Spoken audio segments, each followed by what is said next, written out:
David Pakman Show at davidpakman.com.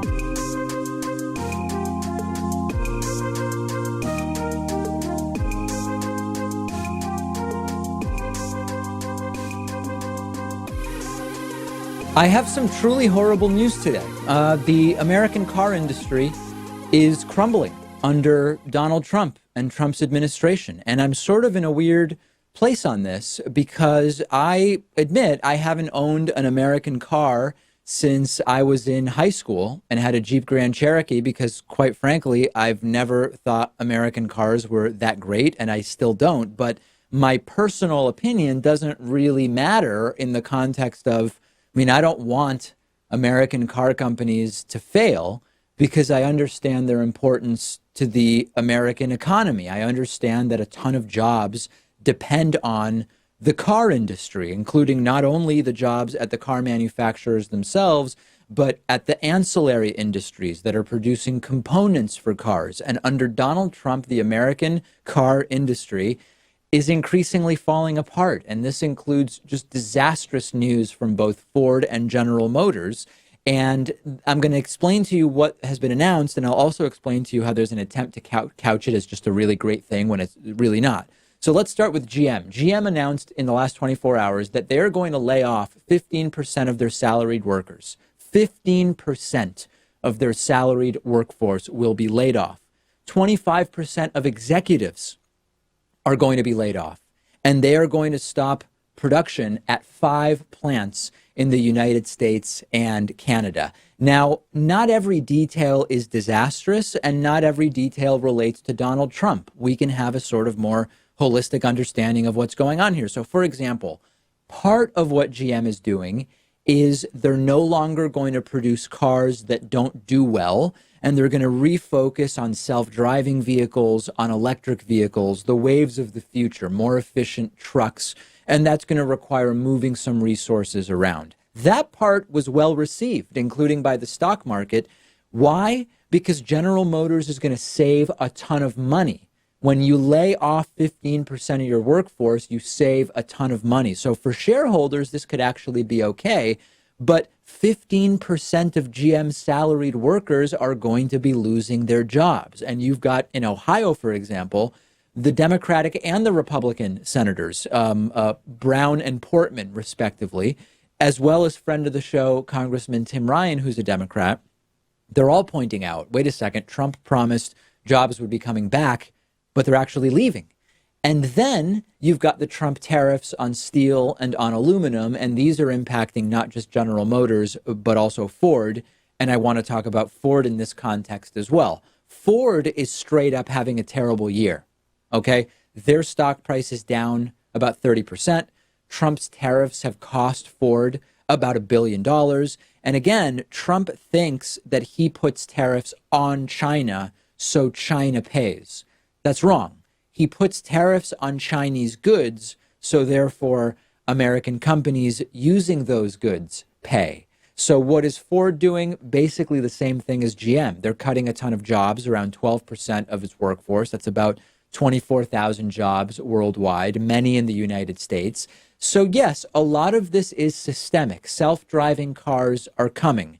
The revolution that will be self-driving cars is going to be impacting many areas. Climate change is an area. Most people's cars are parked something like 80 to 95% of the time. Think about if you own a car, how much of a day that car is being driven versus how much of that time is parked. Imagine if people who drive, I don't know, an hour a day, half an hour to work, half an hour back, or 20 minutes to work, 20 minutes back, and 20 minutes for errands or whatever.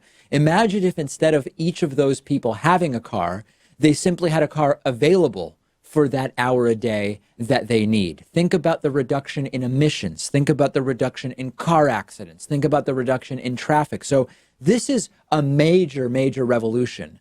And car companies are preparing. They're moving to electric. But tariffs now to make their businesses increase costs, you've got to understand that while that may all be the inevitable way things will go in the long term, Trump said he was going to reinvigorate the auto industry. He was going to bring back manufacturing jobs. And of course, now you have a situation where both Ford and GM are going to say, well, a lot of this is restructuring, it's preparing for the future. And that's all true, but it's all happening at the expense of jobs, which Trump said he would bring back. This is not a time for tariffs. This is a time for subsidies on what we want these companies doing.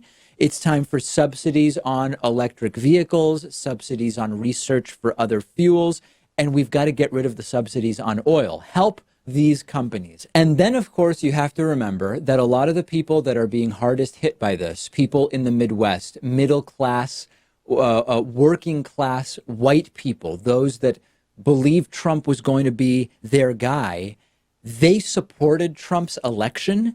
And they seem to be still supporting Donald Trump. And this is sort of like the biggest takeaway. We all knew Trump didn't really know how to bring back manufacturing jobs. We knew that he wasn't going to bring back manufacturing jobs. But what we're learning is he doesn't actually seem to care about the people that are losing these jobs. And the question is, and we're going to address it on the Friday show, are we going to see working class white people in the Midwest move away from the Republican Party? That has been an important demographic group for the Republican Party. And on the Friday show, we actually get an audience question about which demographic groups do I think might move away from the Republican Party. And I think that if they start doing what's good for them, rural and working class, even urban working class whites in the Midwest really should be abandoning Trump and the Republican Party. We'll deal with that more on Friday, but in the interim, really just genuinely bad news from the car industry, which is horrible to see. We often talk about the top meta issues in the world of politics, in our economy, in our culture.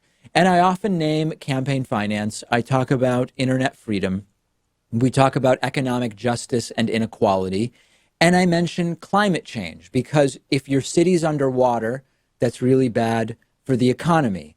If people are dying from heat, that's really bad for the economy. We've talked about that before. And of course, the current president believes that climate change isn't real, or if it's real, it's not caused by humans, or it's a hoax created by the Chinese. We've heard basically every version of climate denial from the current president of the United States. And I've been making the point that aside from just being a moral issue and an environmental issue, and a health issue for humans, climate change is a national security issue, and it's also an economic issue. And Donald Trump's own administration now released a climate change report. Hilariously enough, they buried it by releasing it the day after Thanksgiving, which says climate change is real, it's caused by humans, and it is a massive emergency crisis level problem.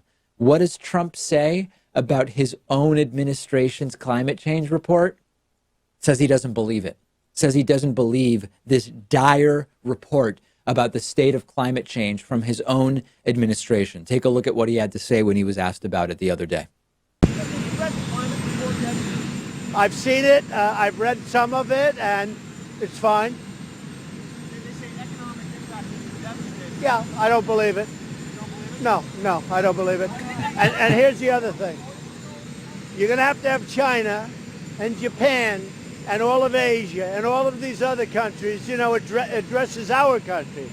Right now, we're at the cleanest we've ever been, and that's very important to me. But if we're clean, but every other place on earth is dirty, that's not so good. So I want clean air, I want clean water, very important. Yeah, so he's actually right that this is not an issue that lends itself to nationalist solutions. Trump correctly identifies if we are clean and they're not, or they're not and they are and we're not, whatever, you need global solutions to this issue. And that's actually what I've been saying for years. And it's one of the reasons why right now, in particular, nationalist ideologies are not going to serve us well. But Trump is asked, what about the economic impact? And he says, yeah, well, I don't believe it. This is a report from 13 federal agencies within the Trump administration. It's peer reviewed. The report looks at the economic impact as, quote, hundreds of billions of dollars in annual losses to many economic sectors if we don't act now. The report makes clear it's not just something to deal with in the future. This is a problem now. Climate change is causing more wildfires. It's causing poor air quality. Emissions have to be cut. So Trump believes authoritarian dictators over our own intelligence when it comes to Russian meddling. He believes brutal theocratic dictators over our intelligence agencies when it comes to the killing of Jamal Khashoggi. And I guess, Pat, he believes I don't even know who over his own federal agencies on the issue of climate change. I guess it's the climate skeptics, as they call themselves. We call them deniers. So none of this is new, Pat. Trump doesn't believe in climate change. But the really disturbing thing to me is that, number one, even when his own administration, fine, intelligence agencies he believes are politically biased, his own administration's agencies are telling him this, and he still doesn't believe it. And you know what that says to me, Pat? That means to me that if you say to Trump, well, what evidence, if we had it, would change your mind? That the answer is none, because he's not dealing in fact. Yeah, and like you identified, and Trump identified, this is a problem that has to have some sort of global solution. Well, we had at least the blueprint for that. That was the Paris Climate Accord. And of course, Trump decided to pull out from that. So I don't know what his alternative solution is going to be. And you're also right about how he tends to side with foreign governments over our own intelligence community, over his own administration. Well, I think he's on his own island on this one, because even the most adversarial countries around the world to the U.S. agree that climate change is happening and it's a problem that we have to solve.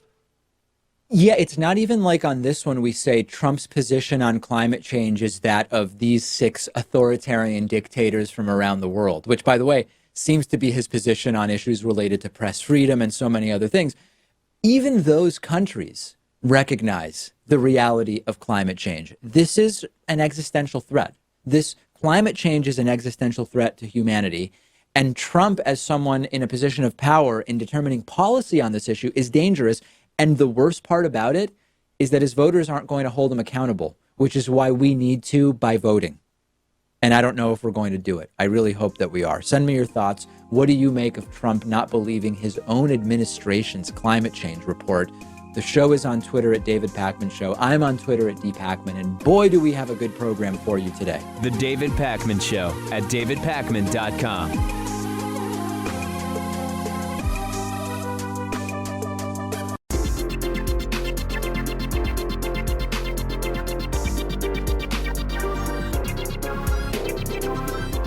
The David Pakman Show at davidpakman.com. Let me say a quick thank you to today's new member of the day, Shane Graves, who has a level 4 David Pakman Show membership. Thank you, Shane, for your extremely generous support of the show. Also want to say thanks to Sonia Velez, who is today's longtime sustaining member of the day, with us since 2013. 5 years of membership for Sonia. Shane and Sonia, thanks to both of you. You can join them, support the show. We must, at this time, particularly when the president wants state-run media, I will tell you about that later, we must support media outlets that share our values and espouse the ideology that we think is best for the world in which we live. Go to www.joinpakman.com. Coupon code THISIS2020 if you want it. And, of course, Patreon pledges, always welcome, as little as $1 a day. We welcome all pledges. Patreon.com/David Pakman Show. A reporter fact-checked Donald Trump to his face yesterday, and Trump hilariously seemed to sort of point at her or someone else and then walk away. Let's set it up. Trump lies all the time. If you watch this program regularly, you probably know that. And one lie that Donald Trump has been repeating time and time again is that his administration's policy of separating kids at the border from their families, migrant children from their families, is the exact same policy that the Obama administration had. Trump says we're not doing anything differently than Obama's administration was doing. Now, in reality, where I prefer to live, there's a major difference, which is that Donald Trump is prosecuting people who show up at the border, including those seeking asylum, as part of a policy that's completely different than what Barack Obama was doing. So Trump drops this lie in front of some reporters, And then CBS reporter Paula Reid tells him that he's lying. He seems to either point at her or someone else and then just walks away, not addressing the fact that he has been fact-checked in real time by a reporter, not a fake news person, not an anti-American person, not someone who is being partisan, someone who simply says, that is not the truth. These are not the facts. And Trump just walks away. Take a look. Paula Reid spoke with the president about this at the White House. President Trump responded to the 60 Minutes report by repeating his claim that President Obama also separated families. So I'll tell you what, Obama had a separation policy. We all had the same policy. You did not have, I tried to do it differently, but Obama had a separation policy, but people don't like to talk about that. Sir, it was different. You decided to prosecute everyone at the border. So this is what the media needs to do. Let's think about this in a few layers. This is what needs to be done, as I've been saying to Sarah Huckabee Sanders, Trump's deranged and depraved press secretary, at every opportunity, real-time fact-checking, not allowing them to get away with these lies. The next question is whether this type of fact-checking convinces any Trumpists that Trump is lying. I think the answer is of course not, because one of the most effective attacks on American media in history has been carried out by Donald Trump. He's used this guise of fake news as the problem, which has primed the pump for his followers to distrust anything that's remotely critical of Trump or that Trump doesn't like. But I still think it doesn't matter, Pat. Even if the committed, devoted Trumpist is not going to have their mind changed by Trump being fact-checked in real time, the press should be doing their job regardless of what Trump's followers think. And that being said, part of why it's easy to do that is that most reporters don't do this. So if every reporter did this at every press event, it's going to become much more difficult for Trump to keep up the fake news narrative. They'll try, Pat, but if we actually had a sort of agreement among the presidential press corps, the people that sit in the press briefing room, the people that ask Trump questions, it is going to at least challenge the Trumpists to say, wait a second, why is he being directly contradicted about all of these things that he says? Maybe some of them aren't actually true. I do like that, but there is an optics issue, I think, because of the power imbalance in that press room. Like, all the reporters are talking to Trump and they're saying, Mr. President, might I be able to ask a question? Or Mr. President, that's not appropriate. They're acting with this level of decorum. And then Trump doesn't respond in kind. He'll call them fake news. He'll call them out. He'll call them liars. And I think a lot of Trump supporters see that and are just going to side with the president and back him up at any case. Yeah, I mean, the committed Trumpist at this point is effectively a brainwashed cult follower. I mean, it's like, we don't need to sugarcoat it anymore. That's what we're dealing with. You are dealing with a dynamic in reaction to Trump that is how brainwashed, devoted cult followers behave. But I still think that there are people who can be reached. There are people who are going to be embarrassed to vote for the guy that is called out for lying at every press event and looks like an absolute fool. And we really shouldn't even be arguing about what the effect will be, because this should just be the standard. It's only happening sometimes, but this is how every member of that press corps should be dealing with Donald Trump. And remember that there was that incident with Trump's ambassador to the Netherlands, Pete Hoekstra. He lied and fabricated out of thin air that politicians are being burned in the Netherlands, and that there are police no-go zones. What else was it, Pat? That was it, that there were police no-go zones in the Netherlands. Totally untrue, of course. And he was called out about it by the Dutch press, and it was a shining example of how these people need to be dealt with. That's what you've got to realize. When they get called out on the lies, they can't defend them. They can get mad. They can walk away. They can clam up like they've lost the ability to speak all of a sudden. But every single reporter should be doing this, because otherwise they can target the reporters that do it. If it's just Jim Acosta or whoever, they can target them and make it seem like the problem isn't the press, it's just that reporter. If everybody says we are not going to allow him to get away with lies, we are not going to allow him not to answer questions in a real way, then it becomes much more difficult to for them to activate against those reporters without it being clearly an attack on the freedom of the press, which is exactly what it is. And another way to attack the press is to say we are going to take over the press with state-run media. And that's what I want to talk about next. Donald Trump is now proposing a state-run media network to show the world how great he is and how great his administration is. One of the hallmarks of authoritarian, autocratic regimes is state-run propaganda media networks, where the reports about what government are doing are coming from government-funded media outlets. So what I'm talking about here is how Russia has RT, how the Qatari government funds Al Jazeera, how Venezuela funds this channel called Telesur, which you may or may not have heard of, how North Korea has that state media station, I think it's KCNA, I think it's called. China has it. There are many, many examples of this. And Trump has been trying to figure out how to get that pesky media to stop reporting the truth about him and his administration. And he's floated, I mean, let's think back, Pat. He had the idea of journalism licenses. Very early on in his campaign, he wanted to open up libel laws to make it easier to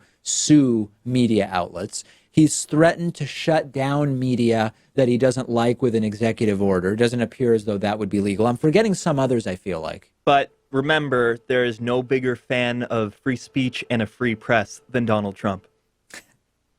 And so now, in that spirit of free speech and a free press, Donald Trump is floating the idea of state-run media. He tweeted about this yesterday, saying, quote, "While CNN doesn't do great in the United States based on ratings, outside of the U.S., they have very little competition. Throughout the world, CNN has a powerful voice portraying the United States in an unfair and false way. Something has to be done, including the possibility of the United States starting our own worldwide network to show the world the way we really are.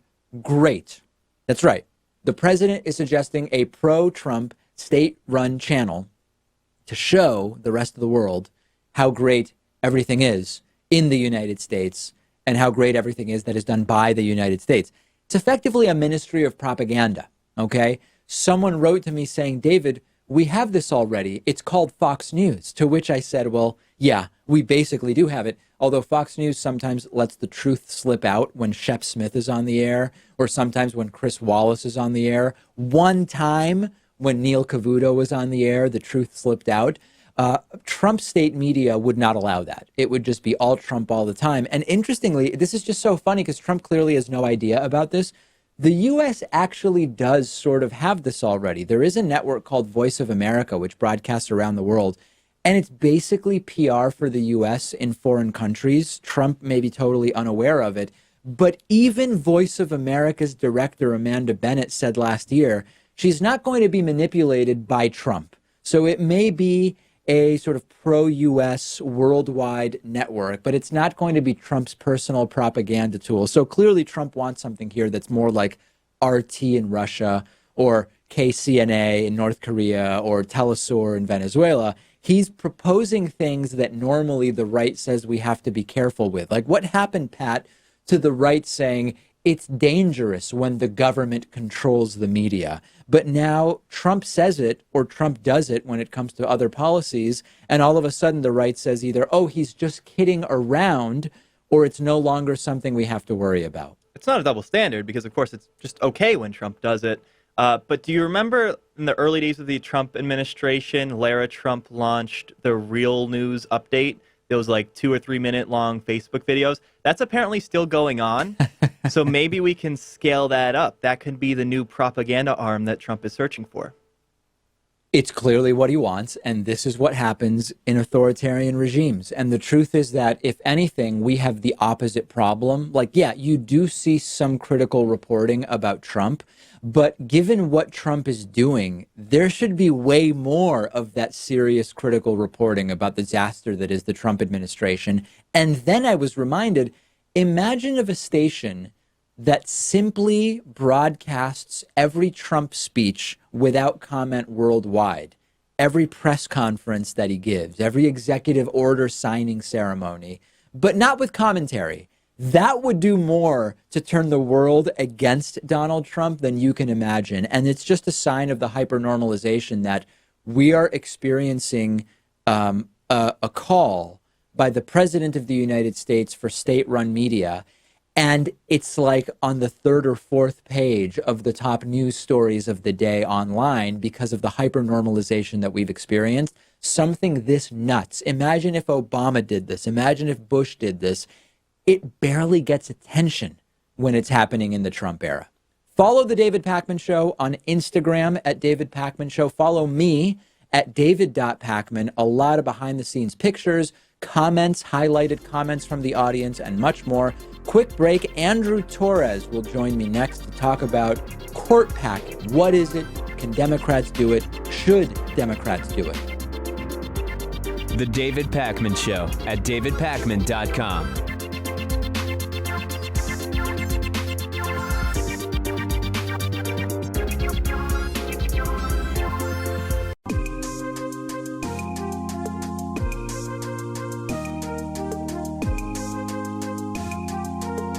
Welcome back to the David Pakman Show. It's great to welcome back to the program Andrew Torrez, who's a graduate of Harvard Law, has been practicing law for 21 years, and co-hosts the Opening Arguments Show, the legal podcast that helps you make sense of the news. Andrew, always great to have you on. Thank you. Oh, it's always great to be here, David. I love the show, and thank you so much for having me on. So let's start talking about court packing. This is something I was hearing from my audience a lot about in advance of the 2018 midterms. We've had the midterms. Democrats will be taking over the House when they are sworn in January of 2019. So it's sort of two-part question to start. What is court packing, and does controlling the House have any connection to whether Democrats can do it? Okay, so great question. First, court packing comes from the fact that the Constitution, a lot of people don't know this, but Article 3, Section 1 of the Constitution just says that the judiciary shall be vested in one Supreme Court and in such inferior courts as Congress may from time to time ordain and establish. So that means that not only does Congress get to decide the layout of the circuit courts of appeal, but that has been interpreted consistently since the nation's founding, that Congress gets to decide how many people are on the Supreme Court. It's been 9 for 150 years, but it hasn't always been 9. It's been as low as 5 and as high as 10. And so the idea is that with the Republicans having weaponized the judiciary, and they have, and I can get into that if you'd like to go down that trail, with right-wing activists, that one way to combat that is to increase, you can't necessarily kick Neil Gorsuch and Brett Kavanaugh off the Supreme Court. Supreme Court justices serve for, quote, good behavior, which is the same standard. They have to be impeached. But maybe you could add additional judges to the Supreme Court to sort of counterbalance that out. So that's what court packing is. Then the question is, can you do it with just the House of Representatives? And the answer is no. Right. And explain why. I mean, ultimately, it would still be up to the president to choose who would serve on an expanded Supreme Court. And thus, even if you could expand the number of seats, it would still be whoever is in the White House who would choose who gets those seats. So it almost is a moot question in a sense. So here's how Democrats could pack the Supreme Court. Because you're right. I mean, if the Democratic Congress were to initiate a bill to expand the Supreme Court in 2019, the Republicans would happily go along with that, right? Because the president gets to appoint the Supreme Court justices. So that would be a disaster. This is what you would need to do. And I guess I'm going to do this in sort of increasing order of difficulty. I don't know. First, Democrats would need to win the presidency, keep the House, and win the Senate in 2020. That's not going to be an easy challenge. Part of it is because the way that, the cycle of Senate seats, Democrats are going to need 3 seats in order to flip the Senate, assuming that they win the presidency. If it's a Democratic year, they're probably safely going to pick up 2 in Colorado and in Maine. That's Susan Collins, obviously, and Cory Gardner in Colorado. But they're probably going to lose Doug Jones's seat in Alabama, which is a deep red state. They're unlikely to win that again. So you've got to pick off two Senate seats from. You have to win all the Democratic seats that are up. I'm assuming that, and then you'd have to pick up 2 more Republican seats from states like North Carolina, Joni Ernst in Iowa, Right. Lindsey Graham in South Carolina. I mean, that's a tough. Okay, but suppose they do that. Suppose they get 50 seats and Elizabeth Warren wins the presidency and they want to introduce, and they keep the House and they want to introduce a bill. That's what you would do. You would amend the Judiciary Act of 1869 and you'd increase the number of seats on the Supreme Court. And so then, because obviously the Democrats aren't going to get 60 seats no matter what happens in 2020, I don't think that's even mathematically possible. You would have to blow up the filibuster. And the process for that is what was called the nuclear option, when the Senate passed a limited version of that in terms of allowing them to pass Obama's judges over a filibuster in 2012. And that was also what the Republicans used in 2017 to confirm Neil Gorsuch. Probably too long to explain here. I did an episode of my show, Opening Arguments. It's episode 59, in which I explain the intricacies of the rules. But basically what happens is the Senate can, with a bare majority, that is 50 plus 1, the tie-breaking vote of whoever our next president, Elizabeth Warren's vice president is, can change the rules of the Senate and get rid of the filibuster entirely. They would need to do that because obviously any Republicans in the Senate, even if it's a minority, would obviously oppose a court packing bill. And then the third thing you'd have to do is you'd have to hold the line with those Democratic senators. And the way in which I put this to, sort of, and again, I'm a liberal guy, I'm on the left. I could talk for days about how the Trump administration has weaponized the Supreme Court with activist right-wing judges. But when I talk to my fellow lefties, I say to them, there is nothing to stop the Republicans from doing this right now. Right? They've got 4 more weeks to do that until the clocks run out. But they can do that right now. And if your instinctive reaction is, oh, well, maybe Lisa Murkowski and Jeff Flake would stop us, right? Would stop them, right? Like maybe, who knows? But that's what Republicans would say, right? If the Democrats have a 50-seat majority, they're going to say, okay, Joe Manchin is our Lisa Murkowski, right? Kirsten Sinema is our Jeff Flake. So that's the path in front of us in terms of packing the court to try and take back the judiciary. It's a tough one. I think it would be easier to impeach a sitting Supreme Court justice than it would be to pack the court. So that's where I was sort of going to go to next, which is not impeachment, but given control of the House by Democrats, from a legal perspective, what else can they do? We've talked about investigations, and yesterday on the program, I kind of gave a long list of different areas and people and ways in which what has transpired could be investigated. There's understandable skepticism and cynicism about, would it be any more than just something to bug Trump with for 2 years? From a legal perspective, what would be most effective that would be within the purview of a Democratic House? Okay, so a lot of things there. I'm really glad you talked about investigatory and oversight powers yesterday. I guess I kind of want to start with the baseline, right? Which is, by controlling the House of Representatives, the Democrats can stop Trump from passing bad laws through the budget reconciliation process, like the tax cut of 2017, right? That was crammed through at the end of December. They can now prevent that because you need, both houses to affirm a bill in order for it to go to the president's desk. I get that that's not inspiring, right? Like, fighting a holding action is not does not rally the troops, but it's a lot better than than losing those holding actions, right? So keep in mind, staying in place is often is a benefit compared to where we've been over the past 2 years. So I would put that kind of as number one.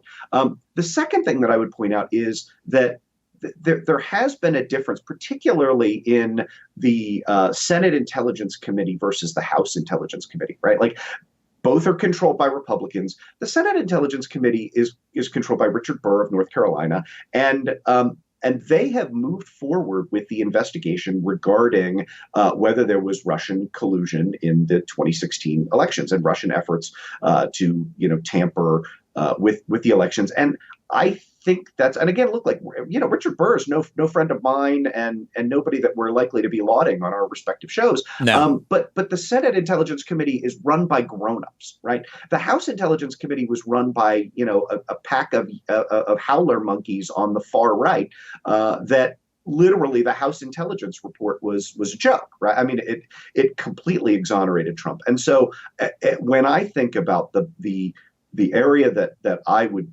want to move forward in terms of investigatory and oversight power, I think it's on that national security issue, right? I think there are Republicans. Yes, they're terrified of Trump. They're terrified of being primaried by, a Trumper that is going to cost them more than siding with Trump in the general election. That's the underlying dynamics of the electorate that we have to change. But fundamentally, like, I think Richard Burr cares about whether the Russians are hacking our elections. I can't say that about the House Freedom Caucus, right? And thankfully they lost and they're out. And we certainly can't say it about Devin Nunes. Yeah, exactly. So, I don't want, on the one hand, right, I definitely get it when allies, my folks on the left and people in the resistance movement talk about the Overton window, right? Like, you don't want to normalize shifting things to the right. But at the same time, I think that it is important to differentiate between Senate Republicans who, again, they marched in lockstep behind Trump on the 2017 tax bill. They are, no friends of progressives. But I think they're different than the House Republicans. And so that's why I think that's a huge victory there. Last thing I want to touch on today, the tax returns, Trump's tax returns. There are now discussions of, okay, now maybe there is a way to get access to these. Should the left forget about that? In other words, what at this point would we gain? And I'm not saying I don't want to see them. I think there would be incredibly damaging things there. But the thing is that Republicans don't seem to care. Republican voters don't seem to care. I just wonder if it's worth spending the political capital. Yeah, that's a really, really great question. And it also sets me up to plug my show again. I did a 2-part episode in which I brought on a corporate accountant, and we talked about the kinds of things that you might see and might not see on the tax returns.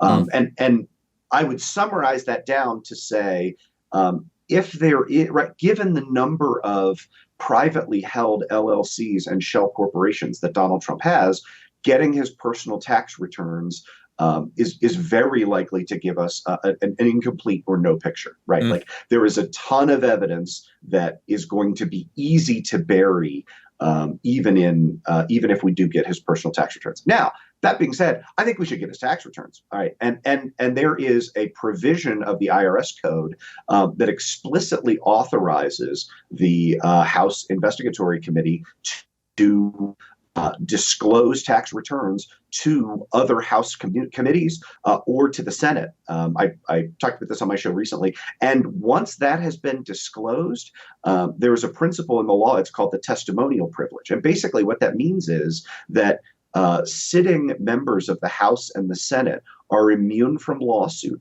for any actions they undertake on the floor of Congress in connection with their job, right? So in other words, if the House gets, and it will be under seal, it will be a confidential copy of Trump's tax returns, then they publish it to another House committee, that can then be read into the congressional record and will then be a matter of public record. And there's nothing that Trump can do to stop that. The most famous example of that occurred in the 1970s the early 1970s, when the Pentagon Papers case was pending before the Supreme Court, and Alaska Senator Mike Gravel read the entire Pentagon Papers, he filibustered and read the entire Pentagon Papers into the record on the floor of the Senate, thus essentially mooting the case. Then the next day, the Supreme Court decided that the New York Times could publish the Pentagon Papers anyway. But yeah, so in terms of spending the political capital, I think that it's not going to be difficult. The IRS is required to turn over pursuant to statute, and then you can publish within the House. Now, you have to be concerned politically about a backfire effect, right? But I certainly would encourage Elijah Cummings, who's going to be the new chair of that committee, and who has said that he intends to use his investigatory powers to request the tax returns. Totally straightforward. Should get them in January. That is something to look forward to. Definitely check out the Opening Arguments show. We've been speaking with Andrew Torrez, who is co-host of the Opening Arguments show. Graduate of Harvard Law, has been practicing for 21 years. It's got to be, I think it was 21 years the first time you were on. It's got to be like 22 or 23 by now. Yeah, it's 22 now, but no, thank you so much for having me on, David. I love what you're doing. I love your voice out there. I'm really, really excited to see how the show has taken off, and I always love coming on and chatting about these issues with you, even if I'm not sometimes throwing some cold water out there. But thanks for having me on. The David Pakman Show at davidpakman.com.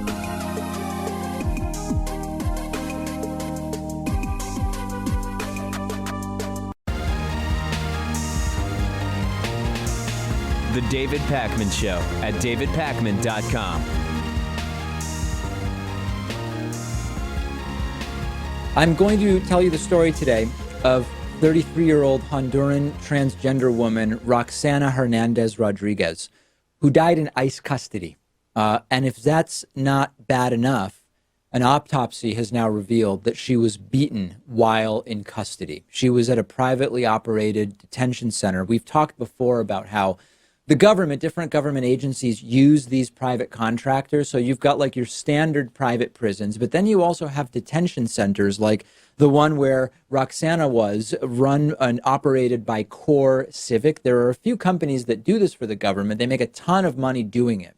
The autopsy is a disaster, and it should make your skin crawl, regardless of your views on immigrants, regardless of your views about transgender individuals. If you are a member of the human race, then you should be distraught about someone in the custody of the government being turned over to a for-profit company where they die beaten of complications from dehydration, which is the official cause of death in the autopsy that has been done. Death by complications from dehydration.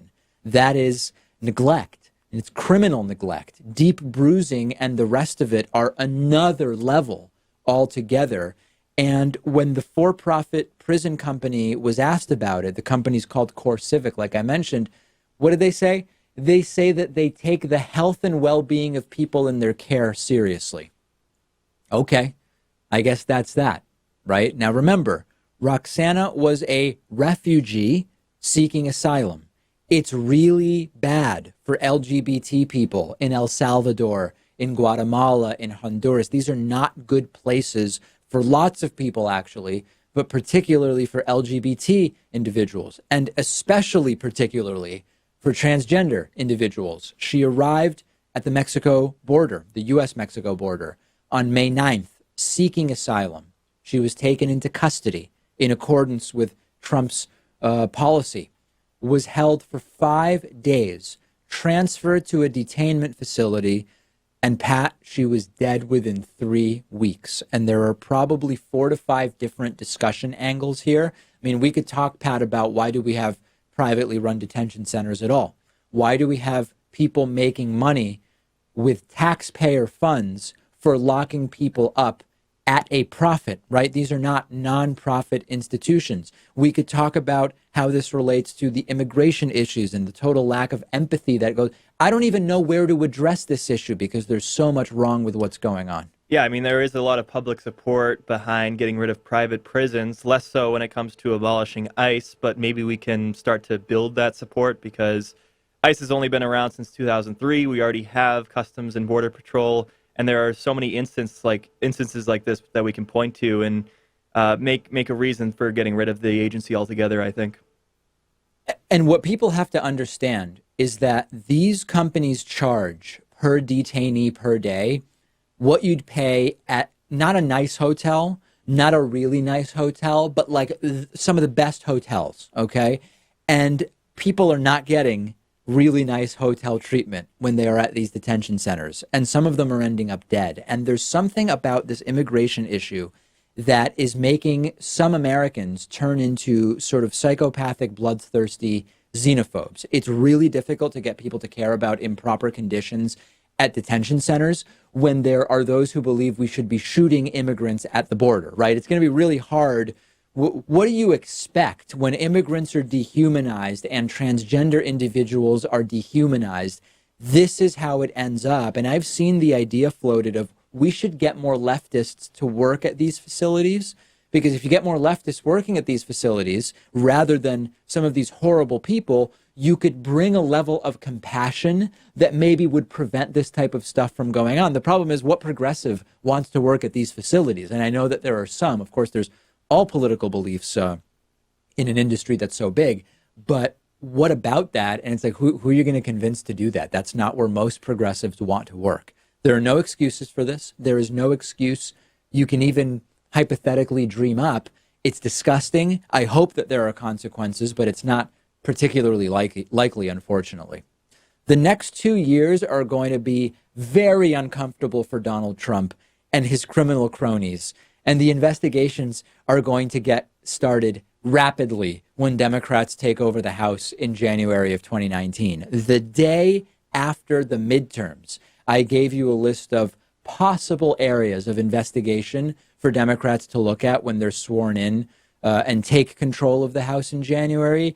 And Democrats now are telling us which are going to be the top priorities. And if you think that Donald Trump hasn't liked having, I don't know, 3 major investigations into his administration and family, just wait to see what he's going to do when there are a dozen or more simultaneous investigations, subpoenas, lawsuits, and everything that we're going to see starting in January of 2019. Let's start from the top.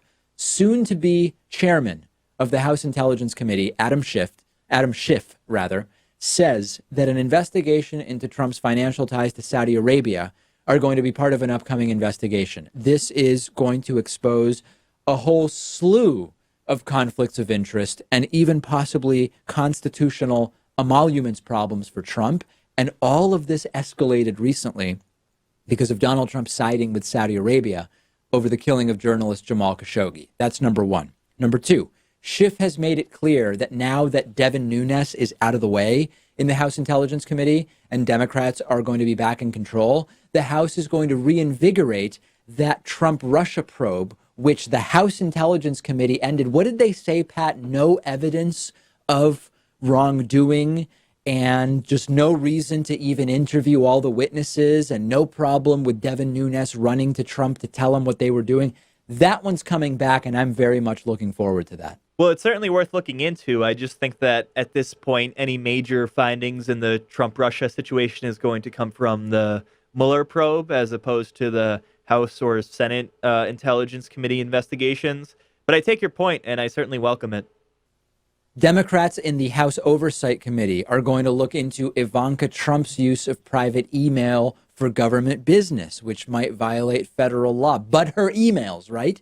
That's actually going to be part of a bigger investigation into private email use. It turns out, I mean, it's just so absurd. It's been projection after projection after projection in this administration. After all the talk about Hillary's emails, there's now going to be a broad investigation into private email use by Jared Kushner and Ivanka and former Chief of Staff Reince Priebus. And it's a whole long list of Trump staffers that have been using private email. There are 5 investigations planned just into Donald Trump's completely in over her head Secretary of Education, Betsy DeVos. 5 committees, all of which will soon be controlled by Democrats have elements of Betsy DeVos's reign of terror that they want to look into. This includes Veterans Affairs. This includes House Appropriations. It's a long list. So this is just the tip of the iceberg. This could cause Trump to become even more erratic, even more unhinged, if you can even imagine that. And I'm not going to give you the full list of possible investigations again. But the important piece is for everybody saying things like Dems should play nice so that things can get done, or Democrats should focus on bipartisanship. Have you forgotten the Obama years? If you don't hit them as hard as possible and go after them for everything that they've done, I'm not saying trumped up charges. I'm saying go after them for what they've done or what we suspect they've done. If you don't do that, you lose, because they attack either way all the time. Okay? The idea that now they're going to play nice if Democrats just play nice, it's ridiculous. Okay? Whoever becomes House Speaker, Republicans are going to attack. Whatever Democrats try to do on health care or on DACA or on climate change, Republicans are going to attack. They will never hold the other side to the same standard. Hillary will bomb Syria if you elect her. Trump bombed Syria. Oh, they deserved it. Great show of strength by Trump. Definitely not a Russian puppet. Hillary Clinton will use cronyism to get out of all her crimes. Trump literally firing people to obstruct an investigation into his potential crimes. Oh, well, the investigation was a witch hunt. Hillary and Huma Abedin's use of private email should put them in prison. Oh, Kushner and Ivanka and Reince Priebus, they all used private email? Well, listen, those rules are very hard to stick to, and it's all just a witch hunt. If we're lucky, 2019 is going to be a nightmare for Donald Trump. And if his behavior since the midterms is any indication, it seems that he knows it. It seems that it's going to be a tough couple of years for him, and I'm looking forward to it. I hope you are too. We have a voicemail number. That number is 219-2-DAVID-P. This kind of bummed me out. I've been getting a lot of emails and voicemails like this. Here's a caller in despair over climate change. Take a listen. Hey, David. I called today because I just wanted to know if there was a way for the youth, particularly myself and teens and college students in particular, to get over feelings of hopelessness in regards to climate change under Trump's America. Because by the time a lot of us are old enough to run, it'll be too late to really do anything substantial. Thank you. Love the show. Have a good day. I get it. I mean, it's every day that we don't work towards a solution on climate change is now 2 days we need to undo worth of damage, if that makes sense. So I really don't know what to say. I share your despair. And of course, we've got to vote. We've got to vote them out. The Republican Party is not just the only party in the United States, prominent party, that rejects the science on climate change. It's the only prominent party in any Western country that rejects the reality of climate change. And I would even argue in developing nations, you don't really have serious prominent parties that say, no, we just don't believe it. It's a hoax. So I wish I didn't share your despair, but I do. And beyond voting and encouraging states and municipalities and cities to do what they can, we've got to vote them out. And we are running out of time. That's just the reality. I'm also out of time to tell you what's on today's bonus show, but it's a good one. Become a member, become a patron for at least $5 a month. We will speak to you then. The show doesn't have to end right now because there is a bonus show every day for our supporters, and I hope to speak to you then.